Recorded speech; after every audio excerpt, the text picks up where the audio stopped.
Hi friends, அஸ்ஸலாமு அலைக்கும். இன்றைக்கி டெலிஷியஸ் ஃபுட்ஸில் சட்டுன்னு செய்கிற ஒரு ப்ரான் கிரேவி ரெசிபி எப்படி செய்யலான்னு பார்த்தலாமா? வாங்க. ஒரு கடாய் வச்சு எண்ணெய் ஊற்றிக்கிறேன். அதில் 3 பெரிய சைஸ் வெங்காயம் கட் பண்ணி வச்சுருக்கேன். அதையும் சேர்த்து வதக்கிக்கிறேன். நல்லா வெங்காயம் கண்ணாடி பதம் வர வரைக்கும் வதக்கிக்கலாம். நெக்ஸ்ட்டு 2 ஸ்பூன் இஞ்சி பூண்டு சேர்த்து அதையும் நல்லா வதக்கிக்கிறேன். நல்லா பச்சை வாசனை போனதுக்கப்புறம் 4 தக்காளி பழம் வெட்டி வச்சுருக்கேன். அதையும் உப்பு போட்டு சேர்த்து நல்லா வதக்கிக்கலாம். நெக்ஸ்ட்டு நான் க்ளீன் பண்ணி இறால் ரெடியாக வச்சுருக்கேன். அதையும் சேர்த்துக்கிறேன்.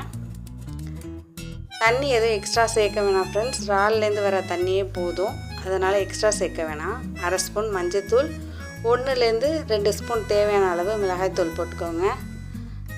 நெக்ஸ்ட்டு 1 ஸ்பூன் கரம் மசாலா சேர்த்து நல்லா மிக்ஸ் பண்ணிக்கலாம்.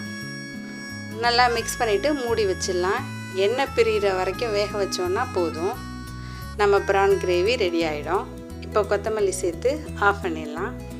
பிடிச்சிருந்தால் லைக் பண்ணுங்கள், ஷேர் பண்ணுங்கள், சப்ஸ்கிரைப் பண்ணுங்கள். தேங்க்ஸ் ஃபார் வாட்சிங். அஸ்ஸலாமு அலைக்கும்.